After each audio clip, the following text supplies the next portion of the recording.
السلام عليكم ورحمة الله وبركاته، أهلا وسهلا بحضراتكم معايا في قناتي مقتطفات حلوة من كل مكان. معكم محمد. النهاردة هعمل لكم طريقة عمل سمك سنجاري بطريقة أشهر المطاعم، بطريقة سهلة جدا جدا وبسيطة، مكونات بسيطة وموجودة في أي بيت.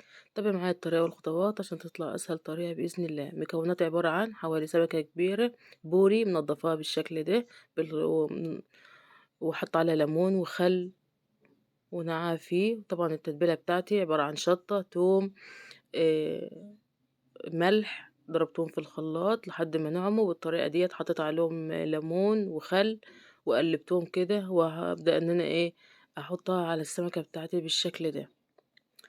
تمام. هجيب بقى صينية كبيرة مدهونة مادة دهنية زيت، واحط عليها احط عليها ورقة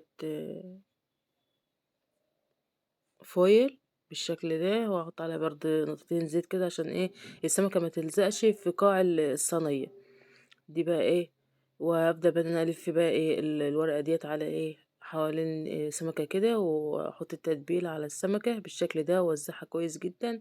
دي هتدي للسمكه طعم تاني وريحه، وان شاء الله تبقى طعمها جميل باذن الله.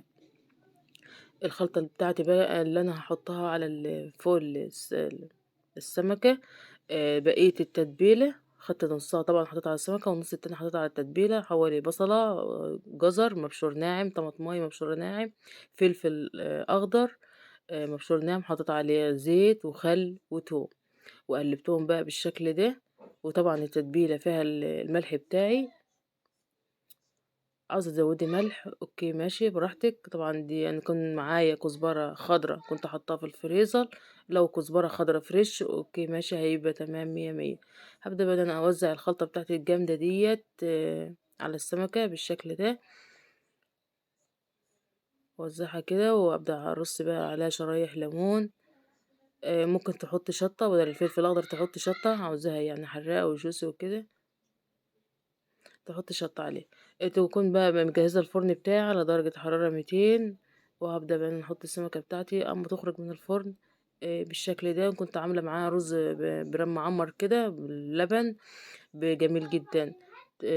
ما تنسيش بقى باللايك والاشتراك عشان يوصل لك كل فيديوهاتي الجديدة اول باول، وتكوني اول واحدة تشوفها بإذن الله. ولو عجبك الفيديو دوسي لايك للفيديو دعما منك للقناة، واترككم على خير في فيديو جديد، والسلام عليكم ورحمة الله وبركاته.